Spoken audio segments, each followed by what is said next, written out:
I remember my first time on the stand. It was a bench trial for a disorderly and public drunk arrest. Pretty basic for Bloomington, Indiana.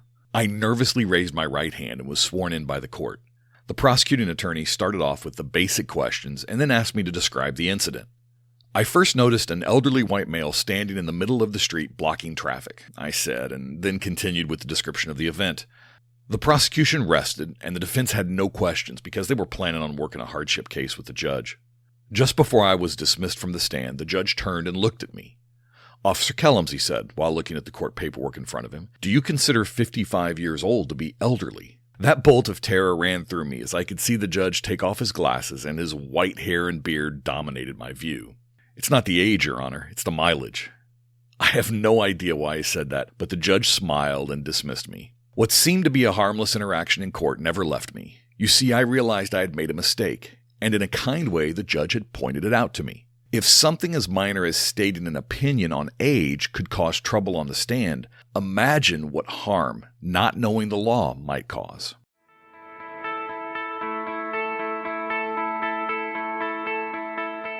It's time to start telling our own stories. I'm Steve Kellums, and welcome to Blue Canary.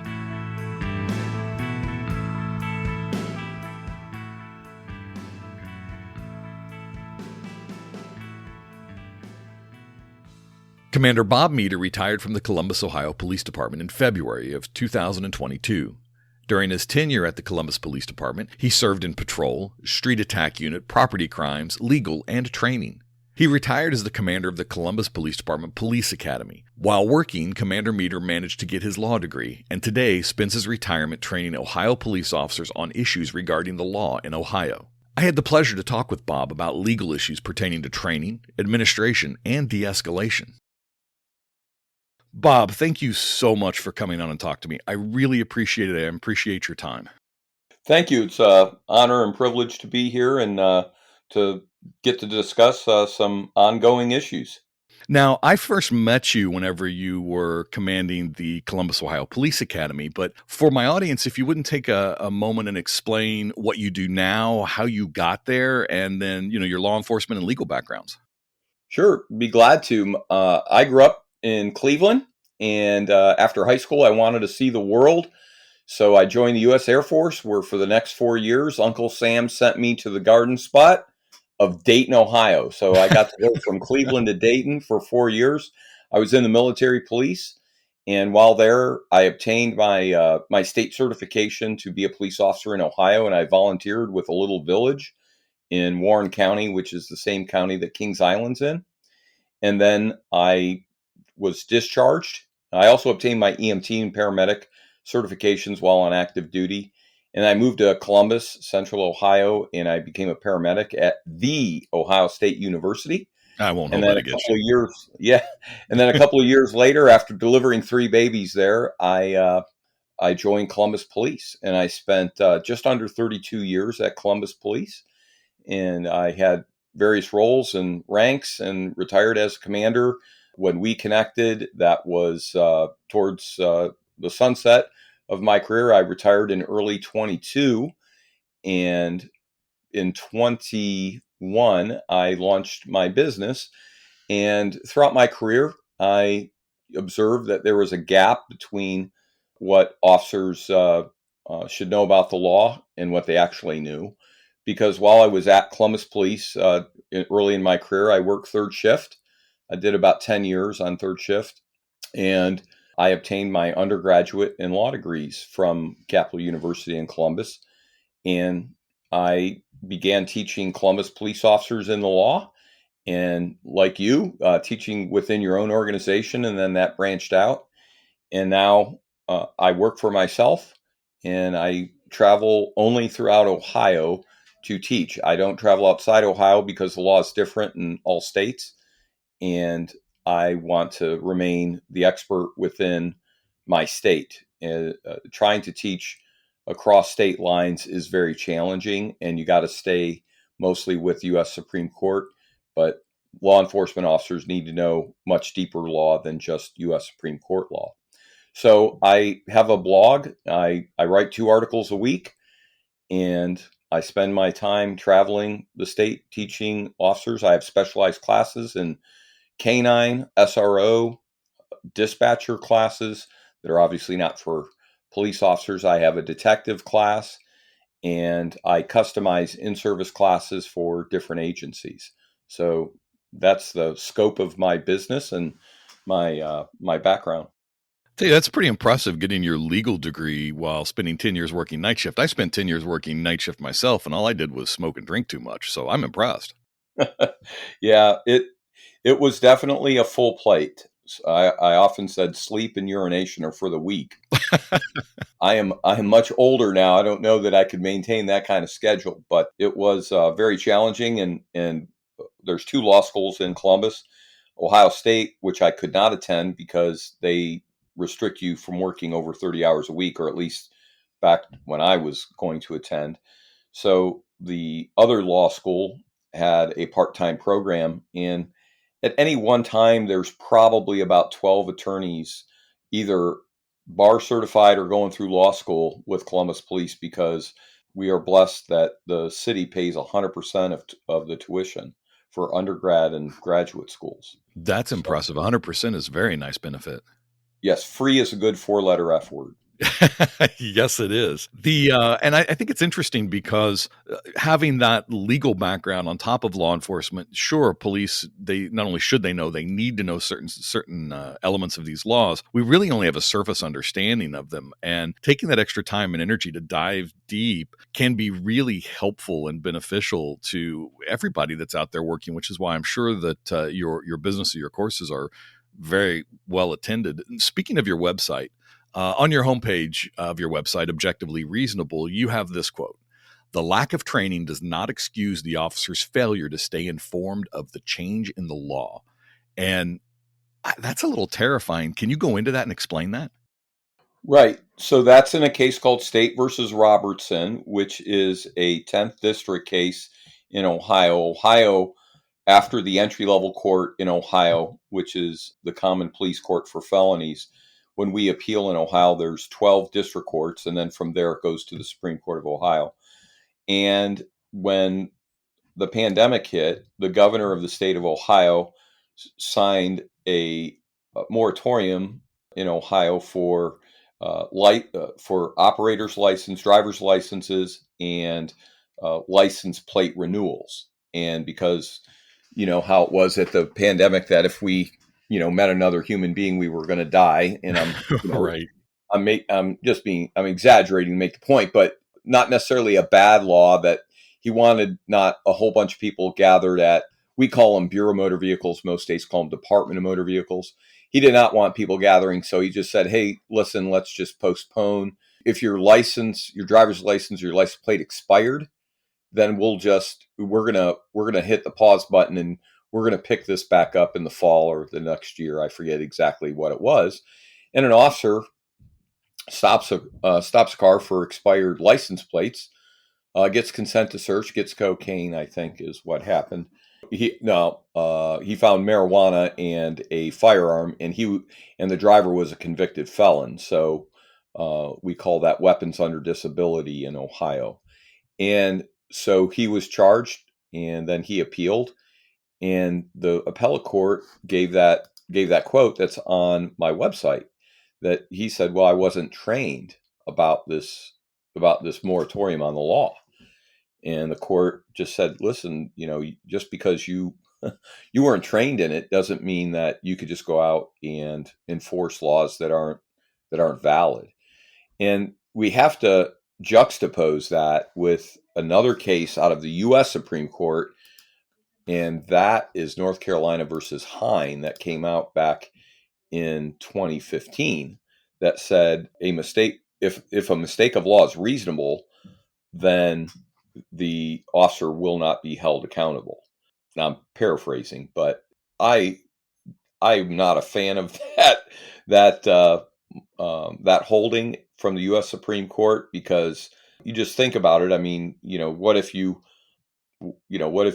use your turn signal 100 feet before the intersection, but the officer thinks it's supposed to be 150 feet, and they stop you? I mean, well, was that a mistake reasonable? and you can get on either side of that debate there. But nonetheless, getting back to your point, as I made a big circle there, law enforcement officers need to understand the law. Now, they're not going to understand every nuance of every law, but that was a pretty big one at the time. And that was all over the news for an extended period of time in Ohio about the renewal of license plates and driver's license. So I put that on my website because I train the law, and I thought that it was very applicable to my business and to keep our officers trained. And I say this in every class, and probably not the only time I'm going to say it today, but law enforcement is the hardest job in America today. There is no other job like it, and there's very few people that can do it. I absolutely am honored to stand in front of classes. And the reason why I do this, a big part of my why, was a classmate of mine, academy classmate, was shot and killed in line of duty 3 years after we came on, and that teammate is my brother-in-law. So Oh, wow.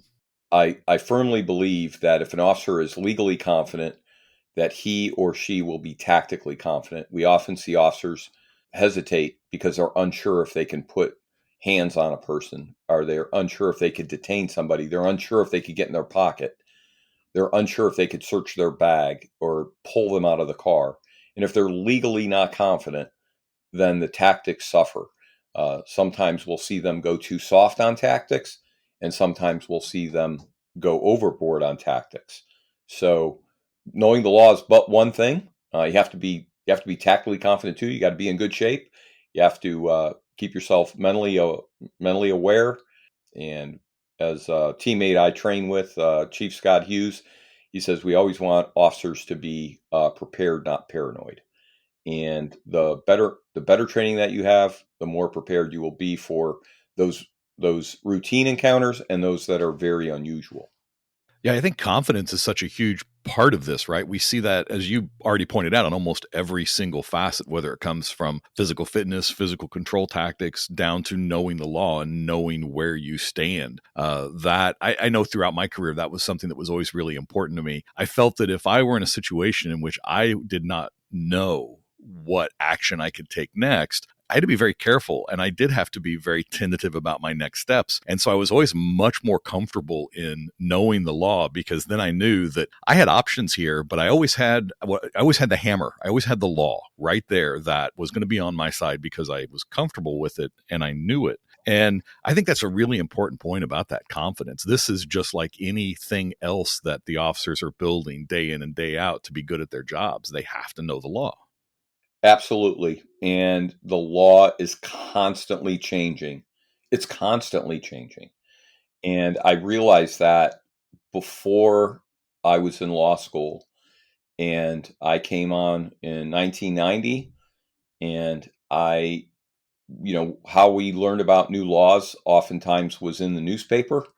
Our young teammates may have to Google what that is, but that's how we found out about U.S. Supreme Court cases, was in the newspaper. And agencies, there's a bell curve of agencies as how they keep their officers informed.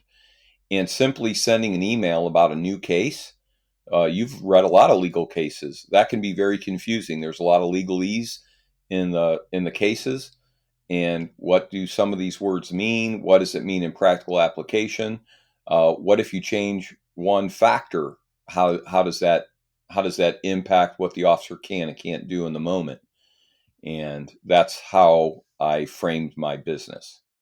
Well, as you talk about being the hardest job, and I can't agree with you more, and the constant changing laws, the constant changing expectations, I often say that they expect law enforcement to be surgeons, yet they train us and pay us like plumbers. And that's nothing against plumbers. That's a fine job, but it doesn't change like our job does. And it doesn't pivot and revolve on instant decision-making processes that you just have to have that baseline to be able to do. And I think that's so important. And I want to circle back, because the reason I thought that quote was terrifying, that the lack of training does not excuse the officer's failure to stay informed of the change of the law. The reason I thought that was terrifying is that seems to me to take the responsibility of training away from the department and put it on the officer. And while I'm not necessarily sure that I'm right, that's definitely my layman's view of that. What's your take on that?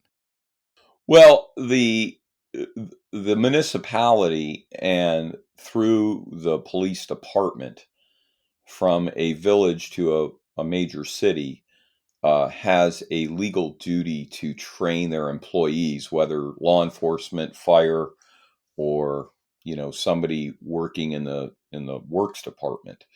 They have a legal duty to train.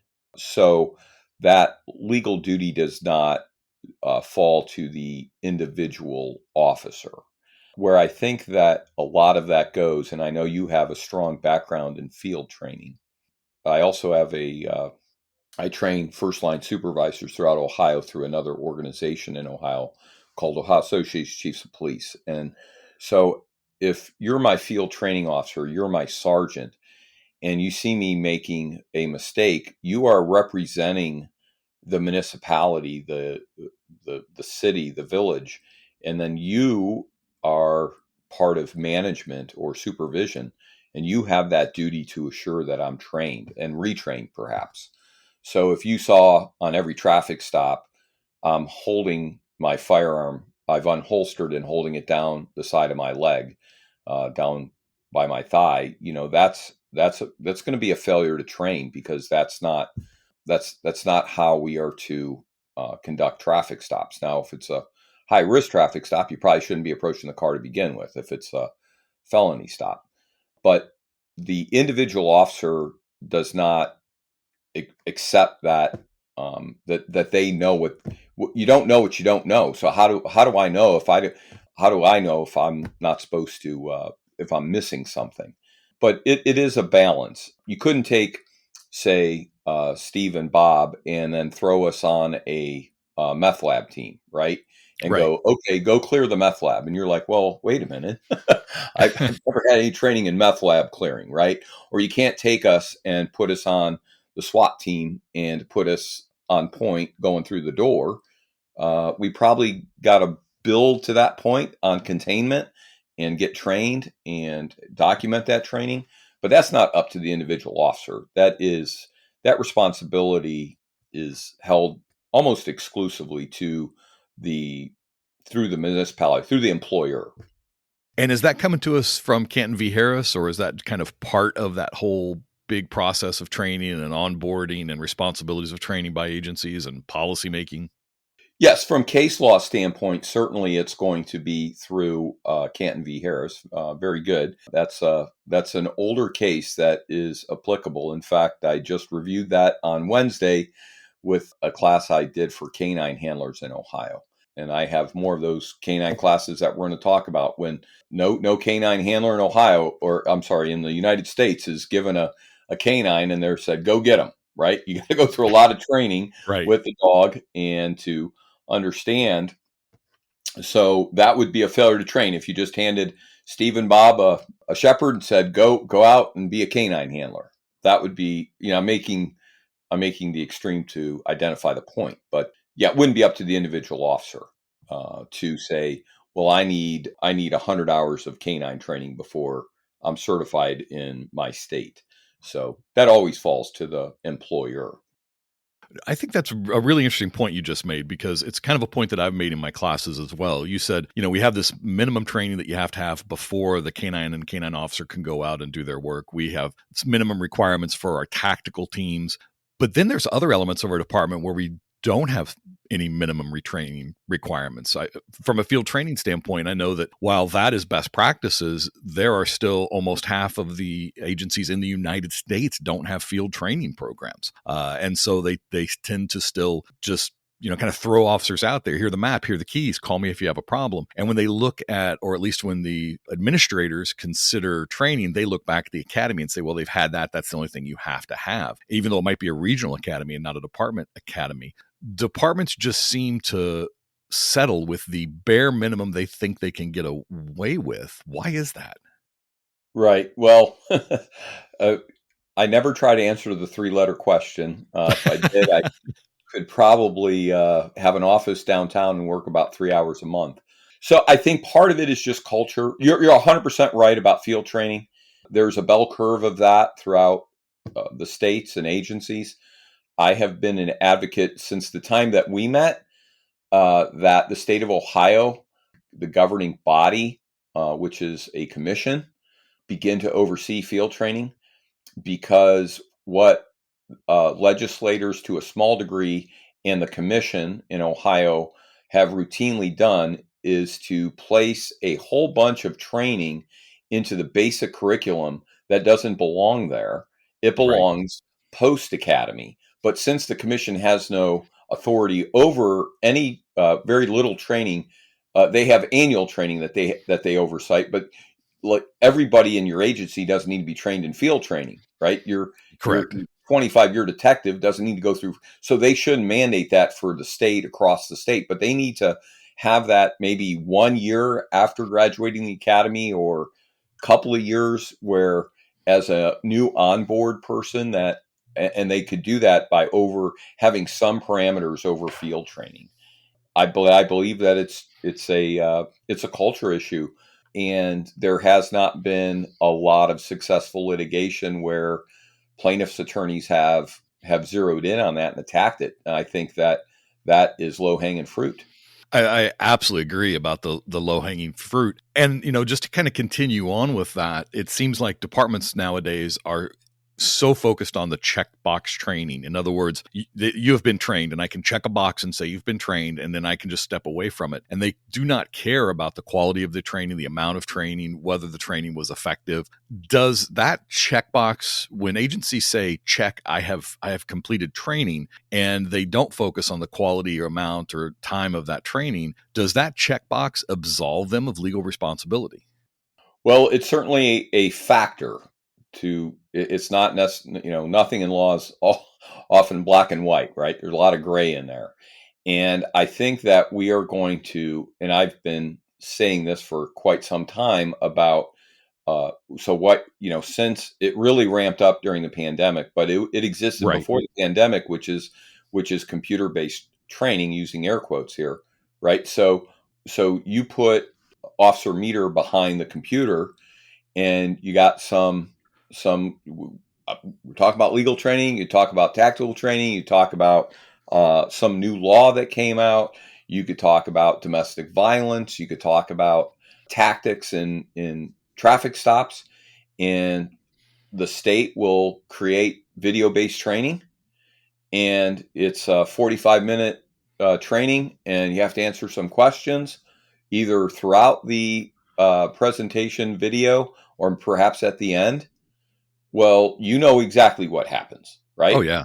I'm going to turn it on. I'm going to mute it, and I'm going to get on my phone. I'm going to start checking the scores, talking to my buddy, as a former teammate of mine would say, smoking and joking, right? Yep. Around the roll call room.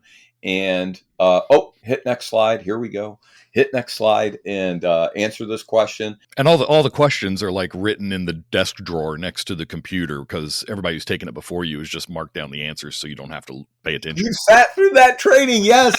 And what you do is you put the rookie first. You're like, "Hey, Rook, you got to take this training," and then Right. and then have the rookie go through it. Hey, I need you to write down all the answers so that I make sure that you got it right. Right. So, and there becomes your key, as we would say back in the old days. And then it sits right there by the computer, and next officer, next officer, next officer. And now, the way a lot of certainly, I know my former agency can now do this kind of training on their MDC in the cruiser. Right. So I get a call. Well, the thing's just running, right? Right. So where does this go? Coming back to your question, does that absolve the agency? Not right now, but I see that as low hanging fruit for a plaintiff's attorney. Because we're placing officers in these very complex decisions, and not all of them are life and death. Not all of them are extremely violent. Yes, some are, but some of these are just very difficult decisions. There's a hand-to-hand exchange in a high crime area. Can I detain him? Well, what if he, as I say, put his little felony flyers on, starts running, and I get on Motorola, call my teammates, I get enough for an FOP quorum, we set a perimeter, we get him, maybe there's a canine involved, he's hiding underneath the car, he's hiding behind the dumpster, and there's a use of force, then we need a squad and a sergeant, not in that order. And then ultimately, what happens? We're going to have a lawsuit. Well, then we're going to go back. Well, why did you stop him? Well, he was in a high crime area. All right. Well, did you see a hand-to-hand exchange? Okay. And then you're like, well, we trained him on investigative detention. Here's our training. Well, at that point, oftentimes plaintiffs' attorneys don't go much further than that because they have their training certificate says I'm trained. Well, what does that mean? And what is the nuance to those detention stops? Because that's your motion to suppress. Most often is the initial stop. Sometimes it can go a little further on the search. I have a class I'm doing this year called Patrol Fundamentals, and I'm going over all of the areas that are highly litigated. So it's investigative detention. It is the calls for service. So what's the difference between a known, unknown, and in-person tipster? And then a big part of the day is crossing the threshold. There's 3 ways we cross the threshold legally: with consent, with a warrant, arrest or search, or with an exigent circumstance. And each of those have different rules. And as an officer, are you prepared to do something as routine as just crossing the threshold? And what will that lead to? I'm covering a case for the Ohio Association of Chiefs of Police at the end of the month where officers got called on a domestic where the neighbor said, I think the male's beating the female. So the officers go there, they knock on the door, male comes to the door, there's a female in the background. What's going on? Nothing. Are you hurt? Woman's just staring at him. She's not crying. She doesn't appear to be injured. She's stoic. Can we come in? No. Okay. What do you want your officer to do in that moment? Because if you look behind you, there's no judge or an attorney shouting out instructions. So what do you want the officers to do? Public. What do you want them to do? Walk away? And she ends up in a body bag, and then you say, well, the officers were there. Or do you force entry because you got to push him out of the way to find out what's going on inside because you don't know. You don't have enough information to make a solid decision. But everybody later, after they get all the facts, are going to be all these experts with keyboards in the court of public opinion. Yeah, they're experts. But even the attorneys, judges, and the judges certainly are going to have law clerks to help them research what the officer should and shouldn't do under fluorescent lights, which is a lot different than making a decision under street light, moonlights, or no lights at all, right? No judge or an attorney shouting out instructions, but we're all going to be held accountable. What do you want the officer to do? And if you have to hearken back, and my training, using air quotes, was sitting at a computer or on my MDC, and all of a sudden I just hit next. Are you prepared as a municipality to defend that officer's actions, no matter what he or she did? I think you said something really interesting there that I want to kind of touch base with. When you look at the history of law enforcement and legality of law enforcement actions, early on in our history, it appears as though the courts very often found in favor of law enforcement, so much so that, you even have laws today about, you can't even lie to federal agents and stuff like that, which seems to come out of this huge support for law enforcement on the legal side. But then it seems over the decades, it has changed in which the officers are expected to be perfect and never make any mistake whatsoever. And protections that we've had for years, such as qualified immunity, have started going away and things like that. Where do the courts fall today? Are they pro-law enforcement? Anti-law enforcement? I know that officers listening are going to be like, well, no, the courts hate us. But I mean, at the higher levels where we're seeing the important rulings come out of, where do the courts seem to lie right now? Right. Well, I think that the biggest change in our careers and where it's at now is the cameras. It began with the in-cruiser cameras. Some of the early days with my agency involved these things called VHS tapes. They had VHS recorders. Yep. And, I think, some of the real early officer involved deaths on traffic stops were with VHS tapes. So, and now, of course, we have, high definition body cameras, and they're monocular. They don't show everything because it just shows where the camera's pointing, not necessarily where my head's at. Right. But there certainly is a lot of court review now as I often say, the only place the use of force looks good is in the training room, right? In the mat room. It Exactly. doesn't look good, Exactly. at the corner walk and don't walk. Yeah, it is always ugly. Use of force is always ugly. It is, but it's a response to the suspect's behavior. I would say that the courts remain supportive. There are certainly pro criminal prosecutors. And in those areas, they are elected in. And that's very difficult to be an officer in that area.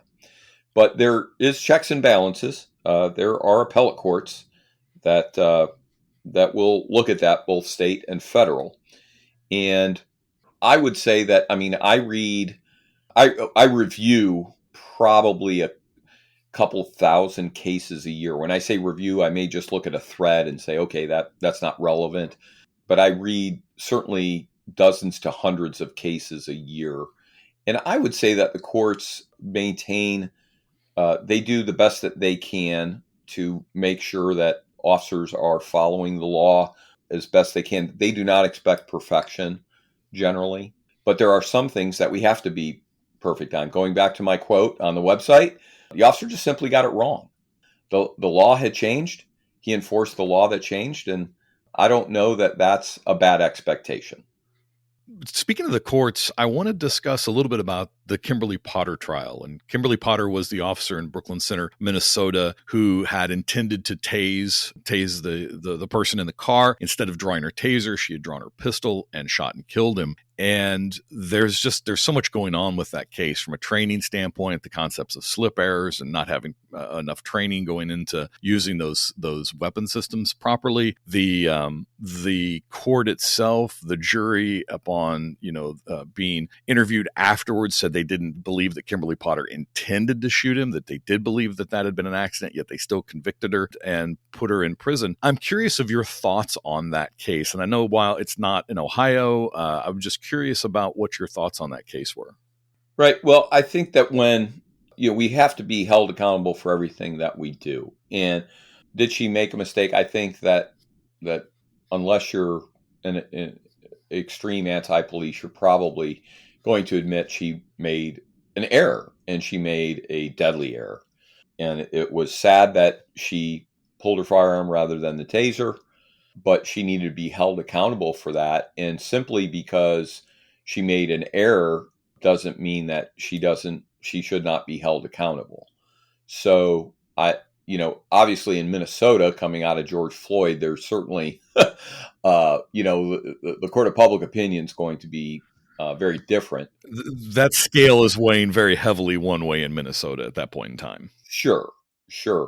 But I mean, there's a myriad of ways to change the facts to say that if law enforcement makes an error, should they be held accountable?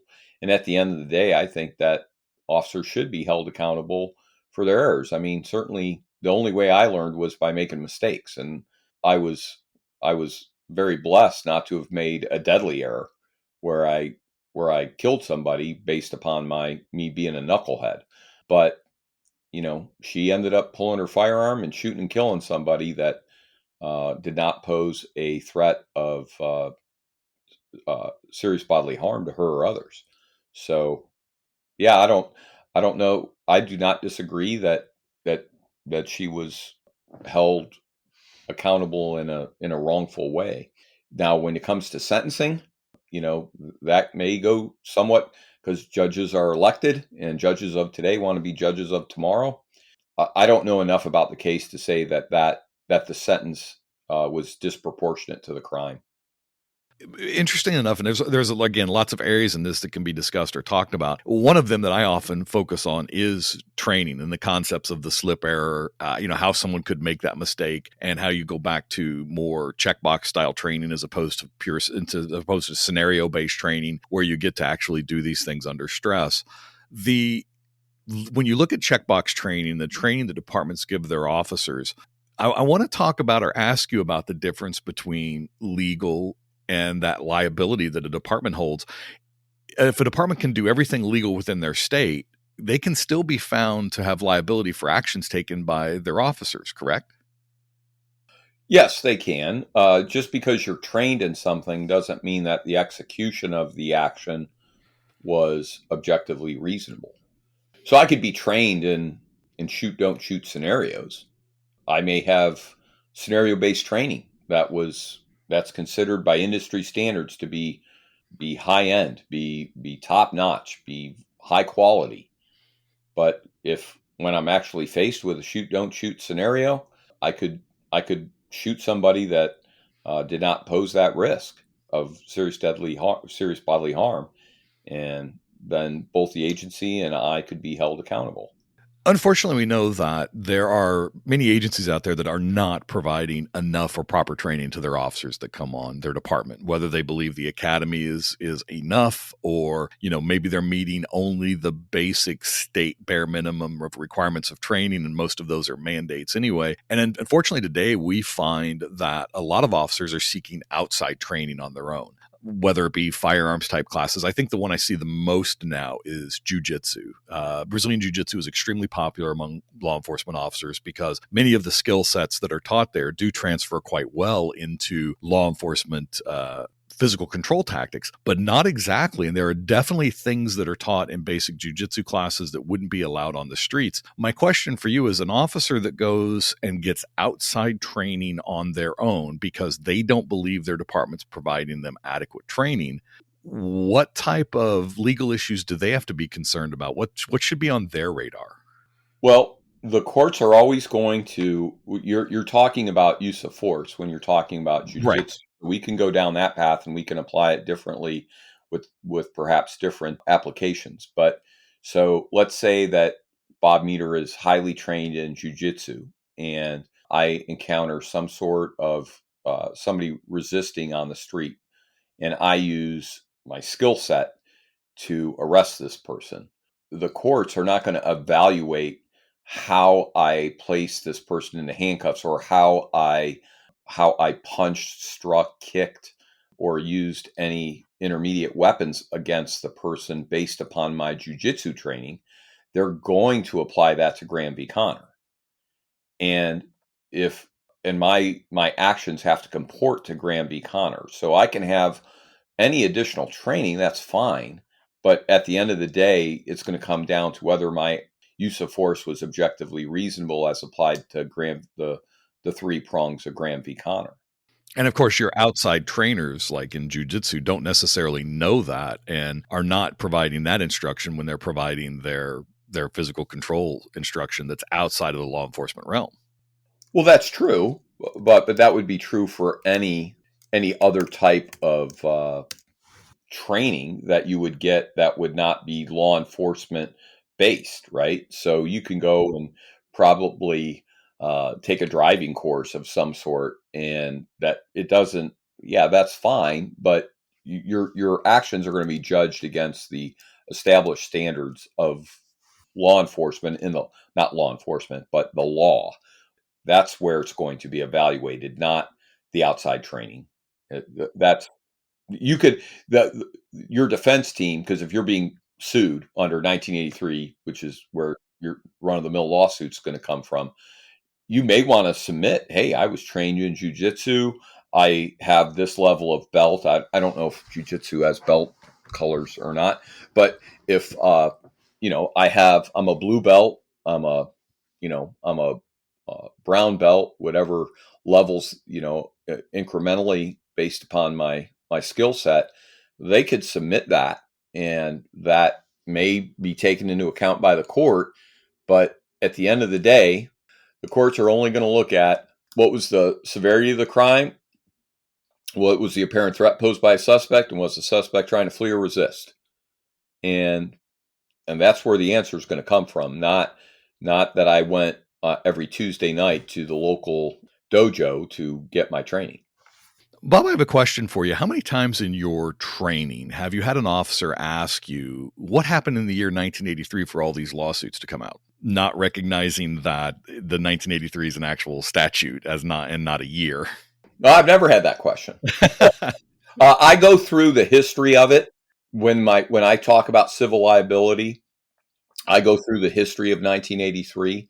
That actually came on the heels of the 14th Amendment. There's 3 amendments that came out of the Civil War. 13th, 14th, and 15th. And during Reconstruction, the Southern whites were not treating the newly freed blacks in an equal manner as the 14th Amendment mandated. So Congress passed 1983. It was known as the Ku Klux Klan Act, actually. It sat dormant. It was used very few times and never against the government, because it says every person is where it begins. And so a person is not a municipality. And then that all changed with the Monell case in the late 70s. And Mrs. Monell was a teacher in New York, and she became pregnant. And New York had a law that said that pregnant teachers who are showing, using air quotes here, could not continue on in the classroom, because I think everybody knows that children cannot learn from an obviously pregnant teacher. So she sued, and she sued under 1983, and went up to U.S. Supreme Court, and it was whether or not the word person applied to municipalities. And ultimately, the U.S. Supreme Court said that the word person, that was known as the Ku Klux Klan Act, did apply to municipalities. And that's why there's an explosion of cases in the 80s. And since, that's why there's no old cases in 1983 against municipalities.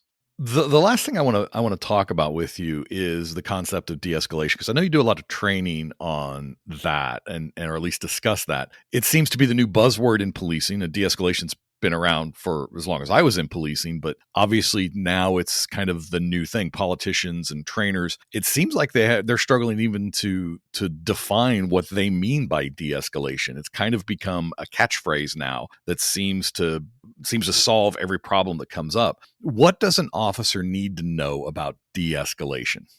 You are correct, and everything you just said. It's the new buzzword. When I was at the academy, I was contacted by my chain of command, and one of our city council members wanted to know how much de-escalation training we do. And there's not a class called de-escalation, right? So there's de-escalation that's intertwined in all of our training, or most of our training. Certainly not when you teach an officer how to write a ticket. There's not de-escalation training on how to write a ticket, right? But in much of what we do, certainly in all of our scenario-based training, is de-escalation. But what is missed by the media and the so-called experts is de-escalation requires two people. And oftentimes, de-escalation only involves one. It only involves the officer wanting to de-escalate. If I'm on too many meds, off too many meds, I'm mental, whatever, Steve, you show up at my house and I got a knife, and you do every de-escalation tactic that a reasonable frontline officer should know, and I don't want to de-escalate, I'm not being de-escalated. And so de-escalation is all fine, but you and I, when we began our careers, we did not use the word de-escalation, but we de-escalated, right? Right. So this is not necessarily new. There's focus on it, but what really needs trained is compliance training for suspects. Because you go back to Kim Potter, why did she get in that position? Because he wouldn't comply. Right. You go back to George Floyd, he wouldn't comply. Right. You go to any of these really big national incidents to down to your local incidents, there needs to be compliance training. Well, they won't comply. You could try to de-escalate that, but at the end of the day, we got to use force. Force only looks good in the training room. And de-escalation is a goal. And my good buddy I train with, Chief Scott Hughes, who's the use force tactics expert, that is his wheelhouse. And yes, de-escalation is a goal, but it requires two people, and often only one is involved. So, as you can tell, I get passionate about it because it's just it's people that have no idea what they're talking about telling law enforcement what they should do. Unfortunately, when those situations are going on, they're never around to demonstrate how to do it. And I would challenge those who believe that they know how to do it, to sign up for their local agency as they are hiring, because every agency's hiring, right? So why don't you come on the department and show us how it's done, Mr. or Miss Expert? Bob, that's phenomenal. And I thank you so much again for taking the time, for coming on and talking to me. If any of my listeners want to take some classes from you or know more about you or just reach out and contact you, how can they do that? Thank you. They could go to my website. It is objectivelyreasonable.com, and you'll see my articles there. They are for Ohio. Ohio police officers. The officers outside the state of Ohio certainly can read them, and there are probably going to be some similar applications for your state.